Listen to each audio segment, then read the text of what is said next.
बस एक ही मकसद होता है, अपने लाइफ की अतिरिक्त इच्छा पूरी करना, which is most.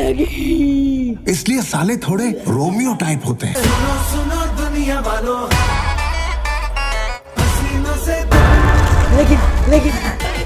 Hello friends, एक न्यू मूवी आई है मुंजा नाम की, जो कि एक मैडॉक यूनिवर्स का एक पार्ट है। और ये मूवी मैडॉक्स की तरफ से चौथी मूवी है। उन्होंने पहले भी स्त्री, भेड़िया और रूही मूवी बनाया था। ये मूवी एक रियल स्टोरी पे इंस्पायर होकर मूवी बना है। और इसमें जो कैरेक्टर दिखाया गया है मुंजा, वो भी रियल में एग्जिस्ट करता है। आपने कई लोगों ने पहले भी मुंजा के बारे में सुना होगा या ग्रंथों में पढ़ा होगा कि ये रियल लाइफ में एग्जिस्ट करते हैं। कई लोगों ने इससे पहले मुंजा का नाम भी नहीं सुना होगा, और जिसने सुना उसे बस थोड़ा बहुत ही मालूम होगा। जिसको मालूम नहीं वो टेंशन मत लो, क्योंकि मैं इस मूवी का आपको फुल एक्सप्लेन करके बताऊंगा कि इस मूवी की स्टोरी क्या है, मुंजा कौन है और वो मुंजा क्यों बना। और हाँ, वीडियो को बीच में स्किप मत करना, नहीं तो आपको स्टोरी समझ में नहीं आएगी। तो बिना देर करे वीडियो को करते हैं स्टार्ट।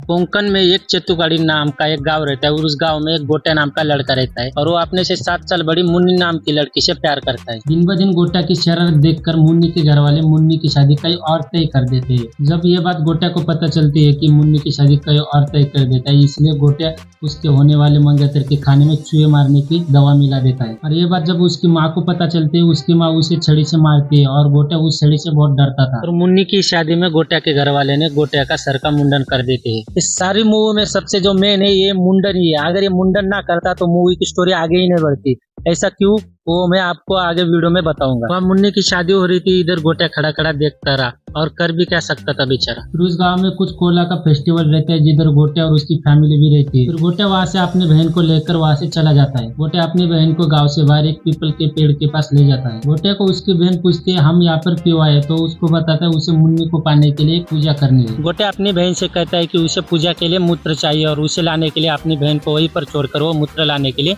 झाड़ियों में चला जाता है। वहाँ उसकी बहन गोटा के इंतजार में जैसे उसे आवाज लगाती है, तब गोटा पीछे से वस्त्र लेके उसी की बहन को मारने की कोशिश करता है। गोटा अपनी बहन को जैसे मारने वाला था, उसकी बहन उसके आंख में कुछ डाल देती है। गोटा को सही से दिखाई भी नहीं देता, फिर भी वो अपनी बहन को मारने की कोशिश करता है। और तभी गोटा का पेड़ की जड़ से पाँव फिसलता है और मूर्ति से जाके टकरा जाता है, और उधर उसकी मौत हो जाती है। और तभी उसके घर वाले और गाँव वाले वहाँ पर आ जाते हैं और गोटा को उस हालत में देखते हैं। फिर वहाँ से गोटा को ले जाया जाता है और उसका अंतिम संस्कार कर देते हैं। तभी एक बाबा कहता है कि मुंडन से 10 दिन पहले मौत नहीं होनी चाहिए, नहीं तो वो ब्रह्म राक्षस बन जाता है। इसलिए मैं आपको स्टार्टिंग में बताया था, ना ही मुंडन करते ना ही 10 दिन से पहले उसकी मौत होती और वो मुंजा बनता। फिर गोटा के घर वाले उसकी आत्मा यानी कि ब्रह्म राक्षस बने हुए मुंजा को उसी पीपल के पेड़ के साथ बांध देते हैं जहाँ पर गोटा की मौत हुई। यहाँ तक आने के बाद आप ये तो समझ गए होंगे कि मुंजा कौन है और वो मुंजा क्यों बना। फिर हमें दूसरे सीन में एक लड़का देखने को मिलता है, जो कि कुत्ते से इतना डरता है कि उसने कुत्ता नहीं बल्कि भूत देख लिया हो। फिर वो लड़का यानी कि बिट्टू सलून में जाता है, जो कि वो उसका ही सलून रहता है, और उसको उसकी माँ चलाती है। उन दोनों के अलावा उनकी फैमिली में एक आजी रहती है, यानी कि बिट्टू की दादी। और बिट्टू की दादी और मुंजा से क्या कनेक्शन है वो आपको मैं आगे जाके बताऊंगा।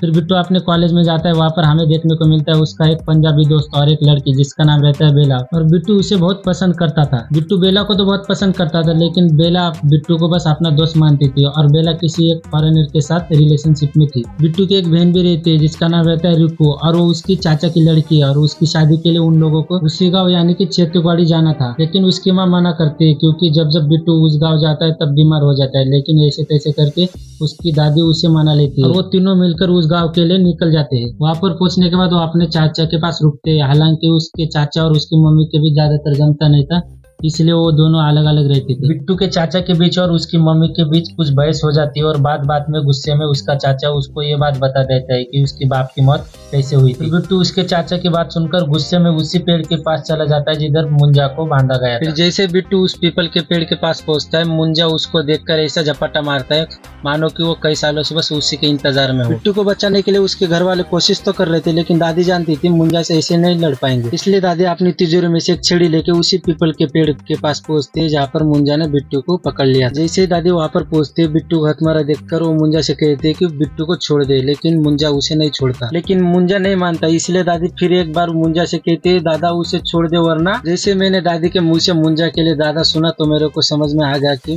दादी बल्कि और कोई नहीं मुंजा की बहन है। जिसे वो स्टार्टिंग में उसकी बलि देने वाला था। और मैंने कुछ देर पहले बोला भी था इनके बीच कुछ रिलेशन है, लेकिन आपको पता चल गया होगा कि इनके बीच क्या रिलेशन है। फिर दादी बिट्टू को बचाने के लिए अपने साथ लाई हुई छड़ी को निकालकर मुंजा जिस पेड़ पे रहता है उसी पेड़ पे मारती है और मुंजा डर के बिट्टू को आजाद कर देता है। बिट्टू आजाद होने के बाद मुंजा उस पे फिर से हमला कर देता है और उसके पीठ पे एक पंजा मार देता है, जिससे उसकी पीठ पे एक निशान बन जाता है। फिर दादी बिट्टू को लेकर अपने घर की तरफ निकल रही थी, लेकिन बीच रास्ते में ही मुंजा आके दादी को मार देता है। किसी के मन में ये सवाल उठ रहा होगा, मुंजा को तो पेड़ से बांध दिया था, लेकिन वो आजाद कैसे होगा? वो इसीलिए क्योंकि मुंजा ने बिट्टू के पीठ पे ऊपर वो जो निशान बनाया था, इसकी वजह से वो आजाद हो जाता है। दादी का अंतिम संस्कार करके बिट्टू और उसकी माँ वापिस से शहर आ जाते हैं। जैसे बिट्टू और उसकी माँ शहर पहुँचते हैं, जैसे शाम होती है तभी मुंजा फिर से बिट्टू को दिखाई देता है, क्योंकि मुंजा सूरज ढलने के बाद ही आता है। फिर मुंजा एक बिट्टू को अपना काम करने को कहता है, उसे एक मुन्नी नाम की लड़की से शादी करने का है और उसे वो ढूंढ के लाए। बिट्टू मुंजा का काम करने से साफ इनकार कर देता है। तब मुंजा अपनी बात मनाने के लिए उसकी माँ पे हमला कर देता है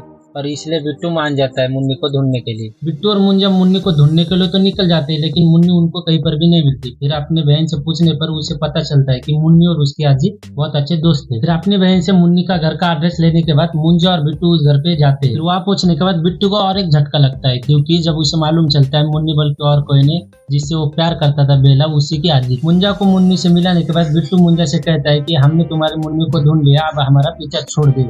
लेकिन जैसा बिट्टू सोचा था वैसा नहीं हुआ। फिर हमें वहाँ पर और एक ट्विस्ट देखने को मिलता है। मुंजा को मुन्नी ने बल्कि बेला पसंद आ जाती है और बिट्टू से कहता है मुझे मुन्नी से नहीं बेला से लगन करने। फिर मुंजा बिट्टू और उसके साथ जो पंजाबी दोस्त था उसे समझाता है कि बेला से लगन करने के लिए उसे क्या क्या विधि और रस्म करनी है। ये समझाने के बाद वो वहाँ से चला जाता है। हालांकि उसके दोस्त को वो मुंजा दिखाई नहीं देता है, वो उन्हीं को दिखाई देता है जिनसे उसका फैमिली रिलेशन या खून का रिश्ता हो। फिर बिट्टू का दोस्त उसे बताता है कि उसे एक तांत्रिक की मदद लेनी चाहिए। फिर वो दोनों मिलकर एक तांत्रिक के पास जाते हैं, लेकिन वो उन्हें बताता है मुंजा को मारा नहीं जा सकता, लेकिन उसे उसकी आत्मा को पेड़ में कैद किया जा सकता है। बिट्टू और तांत्रिक मिलकर मुंजा को मारने के लिए कुछ प्लान बनाते हैं और उसे अंजाम देने के लिए वो सारी तैयारी करने के बाद उसी गांव चेतुबाड़ी चले जाते हैं। वहाँ पर पहुंचने के बाद वो सभी लोग बिट्टू के फार्म हाउस में रहते हैं। जब शाम का समय होता है, मुंजा बिट्टू से बात करने के लिए आता है, तभी उसकी चाचा की लड़की रिकू मुंजा को देख लेती है। फिर बिट्टू रिकू को भी अपने प्लान में शामिल कर लेता है मुंजा को मारने के लिए। फिर वो सभी लोग मिलकर बेला को नशे में रखने के लिए उसे नारियल में ताड़ी मिलाकर पिला देते हैं। ताड़ी यानी कि एक तरह से एक शराबी जो पेड़ से निकाली जाती है। फिर वो पांचों मिलकर उसी पीपल के पेड़ के पास जाते हैं। पांचों यानी कि बिट्टू, मुंजा, उसकी बहन और वो पंजाबी दोस्त और एक बकरी। क्योंकि इस मंत्र से मुंजा की आत्मा बकरी के अंदर डालकर बेला से शादी कर सके इसलिए। लेकिन ऐसा नहीं होता, मुंजा की आत्मा बकरी की बजाय बेला के अंदर चले जाती है और बेला की आत्मा बकरी के अंदर। फिर मुंजा अपने साथ धोखा किया, इसलिए उन सभी को मारने पे तुला आता है और सभी लोग अपनी जान बचाने के लिए इधर उधर भागते हैं। और बेला जो बकरी बनी हुई थी उसे बिट्टू का चाचा उठाकर ले जाता है और उधर मुंजा बिट्टू की सारी फैमिली को इधर उधर भागा रहता है। तभी उसके सामने वो तांत्रिक आ जाता है और मुंजा को एक सर्कल में बंद कर देता है। फिर वो सभी लोग बेला वाली बकरी को ढूंढते ढूंढते उसके चाचा के पास यानी कि नंदू के पास पहुंच जाते हैं और नंदू उसे कहता है वो पूरी बकरी खा चुका है। वो तांत्रिक बिट्टू से कहता है अगर इसने पूरी बकरी खाई है तो हम इससे भी काम चला सकते हैं। इसीलिए तांत्रिक बेला और नंदू की आत्मा रिप्लेस करने के लिए नंदू को एक पेड़ से बांध देता है और उसके सर के ऊपर एक जड़ वाला सिंबल बना देता है। फिर और एक बार जैसा सोचा था वैसा नहीं होता, क्योंकि एंड टाइम पर उसका पंजाबी दोस्त वहाँ पर वो बेला वाली बकरी ले आता है। इसकी वजह से क्या होता है, जो बकरी के अंदर बेला की आत्मा थी वो तो रिप्लेस हो जाती है, लेकिन जो बेला के अंदर मुंजा की आत्मा थी वो नंदू के अंदर चला जाती है और नंदू मुंजा बन जाता है। फिर नंदू मुंजा बनने के बाद वापस से वही करता है जो पहले किया था, सब लोगों को इधर उधर भगाता है। लेकिन बेला और बिट्टू जो है दोनों उसी पेड़ की तरफ भागते हैं जहाँ से इस सारी कहानी की शुरुआत हुई थी। लेकिन बीच रास्ते में मुंजा वहाँ पर आ जाता है और बिट्टू और मुंजा के बीच दोनों के बीच लड़ाई होती है और बिट्टू जमीन पे गिर जाता है। फिर मुंजा बेला को लेकर उसी पीपल के पेड़ के पास चला जाता है उसकी बलि देने के लिए। यहाँ पर जैसे बिट्टू खड़ा होता है उसे एक तालाब के किनारे छड़ी दिखाई देती है जो दादी ने मुंजा को मारने के लिए लाया था और बिट्टू वो छड़ी लेके पीपल के पेड़ के पास पहुंच जाता है। बिट्टू वहाँ पर जैसे पहुंचता है वो देखता है कि मुंजा बेला की बलि देने वाला था और बिट्टू उसे आवाज लगाता है और मुंजा जैसे पलट के बिट्टू के हाथ में वो छड़ी देखता है तो उसे देखकर उसकी फटकी 4 हो जाती है और वो बेला को छोड़ देता है। मुंजा बेला को छोड़ने के बाद बिट्टू उसे मारने के लिए उसकी तरफ छड़ी लेकर दौड़ता है। फिर उन दोनों के बीच में आपस में थोड़ी देर फाइट होती है और उसी दौरान बिट्टू है ना मुंजा के पीठ पे झड़ वाला सिंबल बना देता है क्योंकि वो मुंजा को उस पेड़ में वापस से कैद कर सके। मुंजा के पीठ पे झड़ वाला सिंबल बनाने के बाद बिट्टू अपने खून से वैसा ही सिंबल उस पेड़ पे बना देता है जिससे मुंजा उस पेड़ में कैद हो जाता है। मुंजा को पेड़ के अंदर कैद करने के बाद भी बिट्टू को मालूम था मुंजा नहीं मरा और वो वापस से बाहर आ सकता है, इसलिए वो दोनों मिलकर उस पेड़ को जला डालते हैं। फिर हमें कुछ समय के बाद वो दोनों को शहर में दिखाया जाता है जिधर बेला अपनी स्टडी करने के लिए बाहर अपनी पढ़ाई करने के लिए जाने वाली थी, लेकिन वहाँ पर बिट्टू उसे प्रपोज कर देता है और बेला बोलती है मैं तुम्हें अपना बस दोस्त मानती हूँ और बात इधर ही खत्म हो जाती है और बेला अपनी पढ़ाई के लिए विदेश चले जाते हैं। फिर थोड़ी देर के बाद हमें मूवी के एंड में एक सीन दिखाया जाता है जिसमें हमें उसी पीपल के पेड़ को काटते हुए कुछ लोग दिखाई देते हैं। और इसका एक ही मतलब है कि मुंजा अभी तक मरा नहीं। सीन को दिखाकर ये भी हिंट दिया है कि इसका पार्ट 2 भी आ सकता है। और यहाँ पर हो जाती है मूवी एंड। आई होप आपको मूवी की स्टोरी सही से समझ में आई होगी और आपको ये वीडियो पसंद आया होगा। अगर आपको वीडियो पसंद आए तो वीडियो को लाइक कर देना और ऐसे इंटरेस्टिंग मूवी रिलेटेड वीडियो देखने के लिए चैनल को सब्सक्राइब कर देना। और मिलते हैं नेक्स्ट वीडियो में। लेकिन